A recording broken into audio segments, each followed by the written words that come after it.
तो नया सवेरा में जान लेते हैं पहले देश भर से जुड़ी कुछ खास खबरें।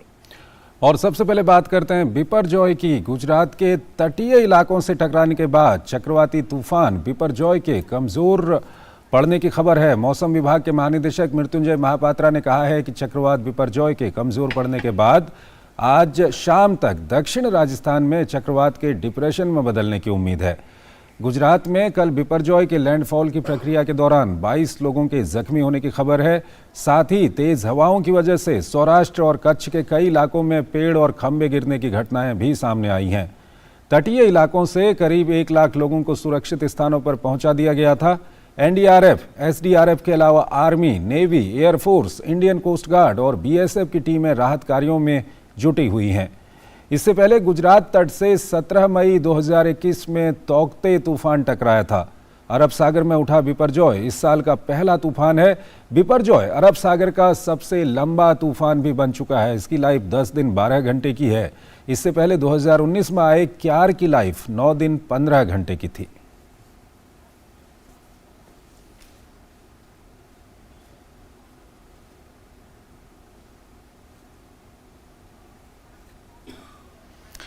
तो काफ़ी वहाँ पर पेड़ गिरने के ये दृश्य हम आपको दिखा रहे हैं। खंभे वहाँ पर गिर गए हैं। रात भर काफ़ी इससे नुकसान हुआ है उन इलाकों में। तटीय इलाके में कल शाम को करीब 6 बजे से 7 बजे के बीच में ये तटीय इलाकों में इसका लैंडफॉल शुरू हुआ था। रात भर ये लैंडफॉल चला है। देर रात तक ये लैंडफॉल पूरा हुआ है। काफ़ी कुछ इससे नुकसान हो गया वहाँ पर। और अब चुनौती ये है कि कई इलाकों में अभी भी बारिश हो रही है और चुनौती ये है चंद्रशेखर कि इसकी रिस्टोरेशन कितनी क्विकली की जाएगी, वो अहम बात है। क्योंकि कई इलाकों की बिजली काटी गई है ताकि करंट और इस तरह की जो मुश्किलें हैं उससे राहत मिले, लेकिन अब इसको किस तरह से रिस्टोर किया जाएगा वो बहुत अहम बात है। वो दोहरी चुनौती हो जाती है। और ख़ास तौर पर हमने देखा कि एनडीआरएफ ने जिस तरह से अपनी टीमों को बनाया है, हर टीम में हर विपदा से निपटने वाले जो स्पेशल ट्रेंड ऑफिसर्स हैं उनको शामिल किया गया है। तो रिस्टोरेशन की प्रक्रिया को किस तरह से आगे बढ़ाया जाएगा, शेल्टर होम्स में किस तरह से लोग अब अपने घरों को वापस लौटेंगे, ये एक बड़ी चुनौती रहेगी। बिल्कुल, काफ़ी नुकसान वहाँ पर हो गया है, लेकिन सबसे बड़ी बात यह है कि अभी तक कोई बड़ी जनहानि की सूचना नहीं है और 1 लाख लोगों को इन इलाकों से हटा दिया गया था। तो ये कहा जा सकता है कि लोगों को वहाँ से हटाने से ये जनहानि नहीं हो पाई है। लेकिन आप ये देख सकते हैं कि काफ़ी नुकसान वहाँ पर हो गया है और इस इंफ्रास्ट्रक्चर को बनाने में अभी वक्त लगेगा। साइक्लोन बिपरजॉय एक वेरी सीवियर साइक्लोन स्टॉर्म जैसे सौराष्ट्र कच्छ कोस्ट को और एडजॉइनिंग पाकिस्तान कोस्ट को कराची और मांडवी के बीच जखाव पोर्ट के आसपास हिट किया है। इसका सेंटर अभी ओशन से जाकर लैंड के ऊपर है। 11:30 PM में ये जखाव पोर्ट की उत्तर दिशा में 10 किलोमीटर दूरी पे केंद्रीभूत है। और चक्रवात बिपरजॉय से प्रभावित गुजरात के 8 जिलों के 924 गांव में बिजली नहीं है।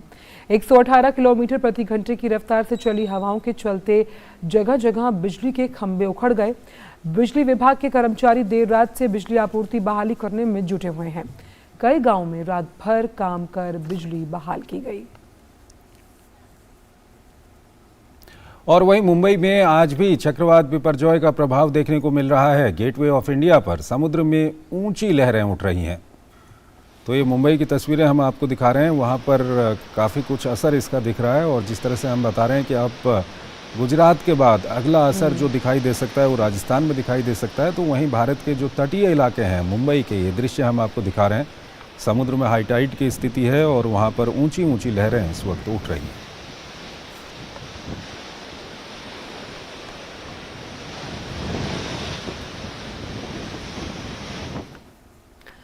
और वही बात अगर राजस्थान की करें तो जोधपुर और उदयपुर संभाग के जिलों में चक्रवात बिपरजॉय के असर से आज और कल तेज हवाओं के साथ बारिश की चेतावनी जारी की गई। मौसम विभाग के अनुसार चक्रवात के कम असर के साथ आज गुजरात में राजस्थान की सीमा में प्रवेश करने की संभावना है। जयपुर के मौसम विभाग ने बाड़मेर और जालौर जिलों में तेज हवाओं के साथ अत्यधिक भारी वर्षा का रेड अलर्ट जारी किया। मौसम विभाग की चेतावनी को देखते हुए आपदा प्रबंधन विभाग ने सभी संबंधित जिलों को अलर्ट कर दिया। कई जिलों में कर्मचारियों की छुट्टियां रद्द कर दी गईं और उन्हें मुख्यालय पर रहने के निर्देश दिए गए। 7 जिलों में एसडीआरएफ जबकि अजमेर में एनडीआरएफ की टीम तैनात है। सभी जिलों में कंट्रोल रूम स्थापित किए गए। आपदा प्रबंधन विभाग सेना और वायुसेना के साथ भी लगातार संपर्क में है। नागरिकों को घर पर रहने की सलाह दी गई है। तो हमारे कुछ संवाददाता हमारे साथ बन रहे हैं। सबसे पहले हमारे साथ रवि मोटवानी हमारे साथ जुड़ रहे हैं मोरबी से। हम उनसे बातचीत करेंगे। रवि, बिल्कुल ये सवेरे का टाइम है, कल पूरी रात भर वहाँ पर तूफान रहा है और इसका जो लैंडफॉल है वो भी देर रात में कंप्लीट हुआ है। तो सवेरे सवेरे अगर मैं आपसे कहूँ कि हमारे दर्शकों को बताइए, रात भर क्या कुछ हुआ है, कितना उसका नुकसान दिख रहा है, क्या कुछ दिख रहा है इन इलाकों में? ये जरूर से बता दूं, बिपरजॉय जो तूफान है वो गंभीर सीनियर सिवियर था। इसकी वजह से मोरबी जिले की बात करें, मोरबी जिले के जो नवलखी बंदर पे उसकी असर कल शाम से ही बहुत ज्यादा दिखने लगी। तेज हवाएं चल रही थी, रुक रुक के बहुत ज्यादा बारिश भी हो रही थी। जब शाम को बिपरजॉय टकराया तट से तब उसकी असर ज्यादा दिखने लगी। उसके बारे में बात करें तो मोरबी जिले के कुल 167 गांव में बिजली चले जाने की बात सामने आई थी, लेकिन पीजीवीसीएल तंत्र ने वो लगभग सुबह 6 बजे तक पूरी रात काम किया और सभी गांव में अभी बिजली पूर्व कार्यरत कर दी है। साथ में बात करें तो जो प्रशासन जो प्रयास कर रहा था कि 0 कैजुअलिटी, वो प्रशासन उसमें महत्तम कामयाबी रहा है। कैजुअलिटी हुई नहीं है, छुटपुट घटनाएं जो गिरने की वजह से हुई है, बाकी कोई बड़ी कैजुअलिटी नहीं हुई।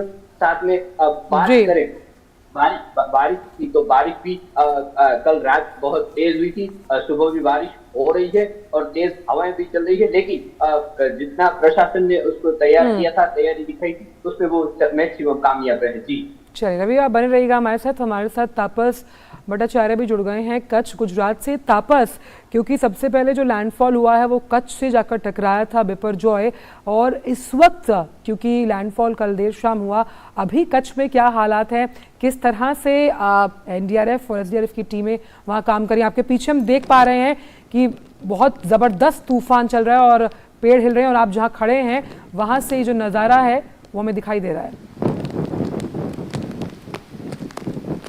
जी बिल्कुल, आपने सही कहा कि ये इनफैक्ट मैं जहाँ पे हूँ उसके ठीक कुछ किलोमीटर पहले ही जहाँ पे जगह है वहाँ पे ये लैंडफॉल हुआ है और बहुत तेज हवाएं इस वक्त चल रही है, बहुत तेज बारिश भी चल रही है। प्रशासन ने आगाह किया है लोगों को कि अंदर ही रहे, घर के अंदर रहे, बाहर ना निकले। 2-3 चीजें मैं आपको अभी जरूर बताना चाहूंगा आंचल। पहली चीज है कि आईएमडी की प्रेडिक्शन अभी आई है कि दोपहर तक ये साइक्लोन है इसकी तीव्रता में कमी आएगी। इनफैक्ट जब ये हिट किया था, जब ये लैंडफॉल किया था, तब ये वेरी सीवियर कैटेगरी साइक्लोन था। इस वक्त इसकी कैटेगरी में बदलाव आया, ये वेरी सीवियर से सीवियर कैटेगरी में साइक्लोन में तब्दील हुआ है और दोपहर के करीब 2-3 बजे करीब हम एक्सपेक्ट करें कि इसकी ये सीवियर से सिर्फ साइक्लोनिक सर्कुलेशन में तब्दील हो जाएगा और आज शाम तक एक्सपेक्ट कर रहे हैं कि इसको डीप डिप्रेशन में तब्दील होने की। तो हम देख पा रहे हैं कि लगातार इसकी जो तीव्रता है उसमें कमी आ रही है, लेकिन इस वक्त बहुत ज्यादा इसकी जो विंड स्पीड है और इसकी जो बारिश के साथ जो जिस तरीके से ये हवाएं चल रही है वो सच में भयावह है। बाहर ना निकले लोग, हम सबको यही आगाह कर रहे हैं और आप पूरे चैनल के माध्यम से भी यही सबको बताने की कोशिश करें कि बाहर ना निकले। बहुत तेज बारिश हो रही है, खासतौर से कच्छ का और सौराष्ट्र का जो पूरा बेल्ट है जहाँ पे इसका सबसे ज्यादा इम्पैक्ट पड़ा है, वो जगह सच में बहुत ज्यादा वहाँ पे देखने को मिला। पेड़ जो है वो टूटे हैं, पोल्स जो है वो टूटे हैं। तो एनडीआरएफ की टीम लगातार काम कर रही है और हम भी उनको ट्रैक कर रहे हैं। तो आप लोग इस चीज को मतलब सबको एडमिनिस्ट्रेशन ये सबको बता रहा है कि आप लोग बाहर ना निकले इसकी वजह से। ठीक है तपास, जिस तरह के हालात हैं और इस तरह की स्थिति में जब भी कोई बड़ा साइक्लोन आता है तो जो जनहानि होती है वो तब होती है जब पेड़ गिर जाते हैं किसी वाहन के ऊपर, लोगों के ऊपर पेड़ गिर जाते हैं, घरों के ऊपर, कच्चे जो मकान होते हैं उनके ऊपर पेड़ गिर जाते हैं, बिजली की जो लाइनें हैं वो टूट जाती हैं, उससे कई जगह पर करंट फैल जाता है, उससे जनहानि होती है। तो दरअसल सवाल ये है कि यहाँ पर पेड़ टूटे हुए हैं, बिजली की लाइनें यहाँ पर टूट गई हैं, काफ़ी कुछ जो इंफ्रास्ट्रक्चर है उसको नुकसान पहुँचा है, लेकिन कोई जनहानि की अभी तक खबर नहीं है। तो ऐसे में पिछले 3-4 दिन से जो एक प्रोसेस चल रही थी, लोगों को 1 लाख लोगों को इवैक्यूएट किया गया, उसके अलावा लोगों को जो ज़रूरी सामान था वो उनको दिया गया, लोगों को लगातार कहा गया कि आप सुरक्षित स्थानों पर चले जाएं, तो इसका कितना फ़ायदा हुआ है?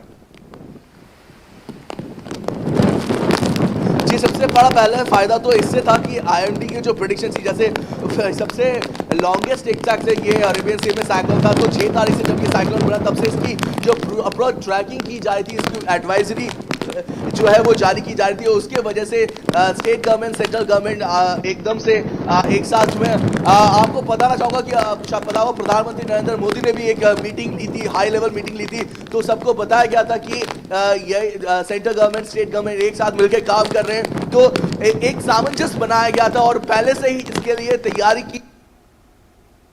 हम समझ सकते हैं ठीक है, वहाँ पर बिल्कुल मौसम ऐसा है कि वहाँ पर हम समझ सकते हैं कि कनेक्टिविटी इश्यूज हो सकते हैं, लेकिन लगातार हम तापस की जब रिपोर्टिंग देख रहे थे उसमें साफ तौर पर उन्होंने कहा कि एनडीआरएफ और एसडीआरएफ की टीमों को इस तरह से ट्रेन कर उन इलाकों में तैनात किया गया जहाँ पर विभीषिका का सबसे ज़्यादा अंदाज़ा जो है वो ये उम्मीद की जा रही थी। खैर, अभी वक्त एक छोटे से ब्रेक का है, लेकिन मोरबी से हमारे जो संवाददाता रवि जुड़े हैं